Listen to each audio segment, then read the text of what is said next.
தீபாவளிக்கு தம்பி, பாப்பா எல்லாமே ஊருக்கு போய் செட்டில் ஆயாச்சுங்க. முறுக்கு சுட்டு குடுத்துட்டு, அது பாட்டுக்கு கொறிச்சுட்டு விளையாடிட்டு இருக்குன்னு சொல்லிட்டு, அம்மா நைட்டே 2 1/2 படி அரிசி ஊற வச்சுட்டாங்க. காலையில கருவேப்பில தழை, ஜீரகம், வரமிளகாய் இதெல்லாமே அரைச்சு எடுத்தாச்சுங்க.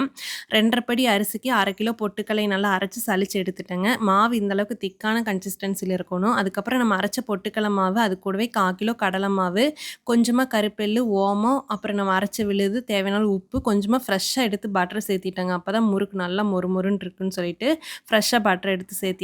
எல்லாம் சேர்த்து நல்லா கலக்கிறப்ப மாவு கையில ஒட்டாம இந்த மாரி திக்கா இருக்கணுங்க. இதுதான் முறுக்கோட பக்குவம்.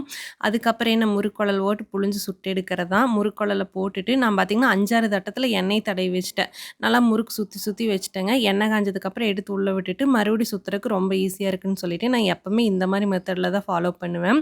எனக்கு நார்மலாவே கடையில வாங்குற முறுக்க விட வீட்ல சுடுற முறுக்கு ரொம்ப ரொம்ப பிடிக்கும். வாய்க்குள்ள போறதே தெரியாது. நம்ம பாட்டுக்கு சாப்பிட்டுட்டே இருப்போம். உங்க யாராருக்கெல்லாம் வீட்ல சுட்ட முறுக்கு பிடிக்கும்னு சொல்லிட்டு மறக்காம கமெண்ட் பண்ணிடுங்க. அப்புறம் இந்த வீடியோ பிடிச்சுனா லைக் போட்டுருங்க. நாளைக்கு இன்னொரு வீடியோல பார்க்கலாம். பாய்.